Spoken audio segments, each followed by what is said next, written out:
Hello and welcome back to Mystery Shots. Lynn is an outstanding secondary school student. She has spent her entire life with her father. One day her father enrolls her in a new prestigious school, but she does not want to study there because the enrollment fee and other expenses will be extremely expensive. Lynn receives a scholarship from the principal as Lynn is intelligent and will be valuable to school. While taking photos for her ID, she meets Grace, a humble kid, but academically challenged girl. Since then, they've become good friends. Unlike Lynn, she is not particularly bright, but she excels in other areas, such as acting. During extracurricular activities in her school's library, she informs Lynn that the school has implemented a new rule that requires a general average of around 3.2 in order to pass the grade. Grace therefore tells her that she will certainly fail the test. Knowing that Lynn is a brilliant student, she asks her to assist her in the exam. Lynn finds that the exam is exactly the same as the questions circulated by the teacher during private tutoring sessions. She also looks at Grace, realizing that she cannot properly answer the questions. She decides to assist her by writing the correct answers on an eraser and passing it to Grace with the help of her shoes. They almost get caught by the teacher.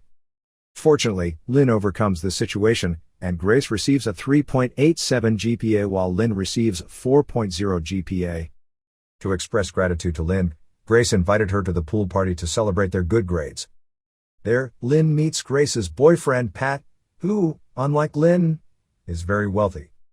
Grace informs him that Lynn successfully assisted her in the exam.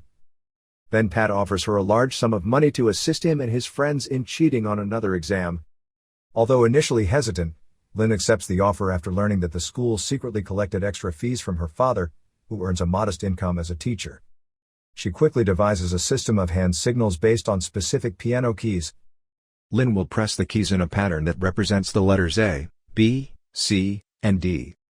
Others only need to remember the pattern and choose the correct answers. As a result, her clientele eventually expands. She buys her father a new shirt with the money she earned. She keeps everything hidden from her father, pretending she made money from teaching piano lessons. Bank, another bright student in the school, has always been Lynn's rival. He also receives a scholarship from the school because he comes from a poor family. He has a different personality than Lynn. He is very honest and he does not tolerate exam cheating. Later he is paired with Lynn in a competition, which they win. Following that, they are called up by the principal, who informs them that they are eligible to apply for a scholarship abroad. However, there is only one slot available, making them rivals. When Bank gets home, he discovers that the washing machine is broken, forcing his mother to hand wash the clothes. He offers to help his mother wash clothes. Tom, another student, approaches him the next day. Tom informs Bank that he did not attend school yesterday due to illness, and he then offers Bank some money to assist him in the exam. However, Bank has undoubtedly refused it. During the examination, Bank accidentally notices Tom looking at Lynn's paper. Then he decides to warn Lynn about Tom's activities. Lynn, on the other hand, is already aware of it. Tom approached Lynn and convinced her to help for extra money.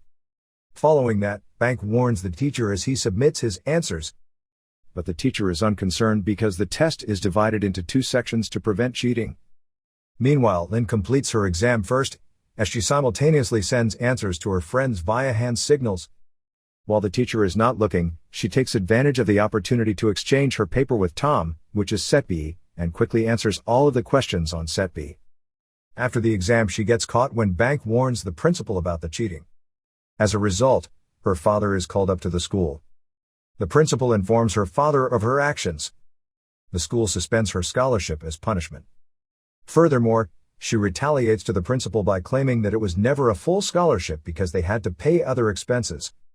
Because of what she has said, the principal has revoked her opportunity to apply for an international university scholarship. Automatically, Bank is now the sole applicant for the international scholarship. Bank regrets as he costed Lynn an opportunity by complaining. When Lynn returns home, her father is so disappointed in her that he refuses to wear his new clothes again. He also instructs her to return the money to her friends. Grace invites her again to participate in cheating.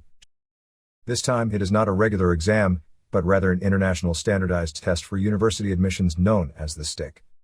Grace also informs her that Pat's parents want her and Pat to attend Boston University. So passing the STIC test will prove they are eligible to study there. Lynn initially declines the invitation due to the difficulty of the test. But she eventually agrees after realizing that they can take advantage of the different time zones. They devise a brilliant plan the following morning. Lynn is eligible to take the test in Australia, where the test is held 4 hours earlier. Then she can pass the answers back to Thailand and sell the answers to other students who want to take the test. She also tells them that she can remember the majority of the answers. However, she requires assistance with the remaining answers. As a result, she requires someone with a capable mind to memorize the answers, which in this case is Bank. Besides that, she already knows that Bank will refuse the invitation due to his hatred of cheating. The night before Bank takes his scholarship exam, he is attacked by thugs in the street. He is then thrown in a landfill the next morning, causing him to miss his exam. Knowing about this, Lynn visits Bank and offers him a job.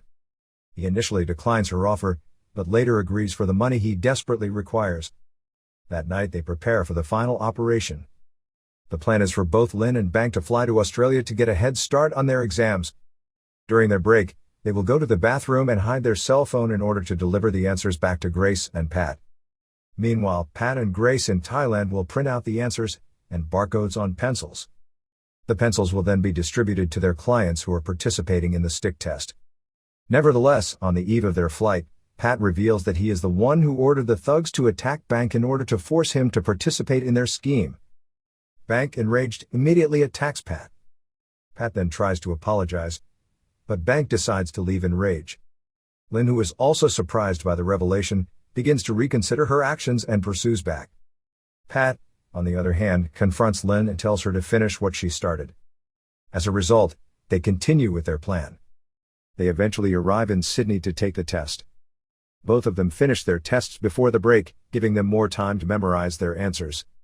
However, during the break, Bank abruptly instructs Pat and Grace to raise his share of the funds in order to send his answers for them.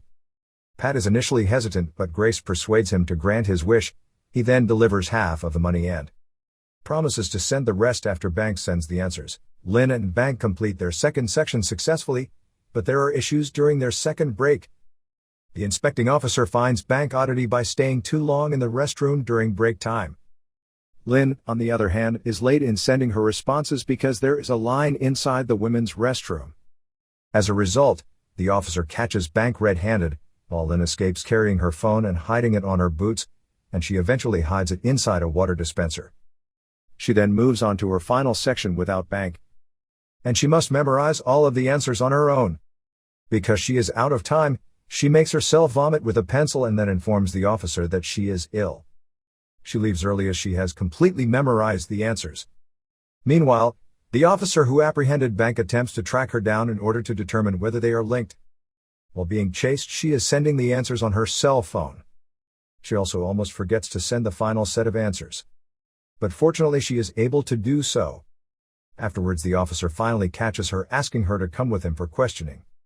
During the interrogation, Bank gestures to her to leave him by denying knowing her. Returning to Thailand, Lynn is greeted warmly by Pat and Grace and learns that their scheme was a huge success.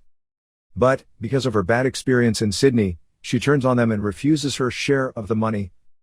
They continue to celebrate with the other participants who passed the stick test. They also inform Lynn that Bank has already taken a share, but she then exits the group chat. Later, she is invited to his home by the Bank. It appears that he has invested his share in revamping his mother's laundry business. After that, Bank informs her to launch a new scheme. He also assures her that it will be much safer this time with a larger client base. When she declines, Bank threatens to expose the entire affair, claiming that she was another mastermind behind the original team. Lynn then tells him once more that she has made her decision to come clean. She later confesses to her father, who consoles her and assists her in redeeming herself by submitting a formal confession to the Stick organization. Like and comment your thoughts about this mystery shot. And don't forget to subscribe Mystery Shots for more such content.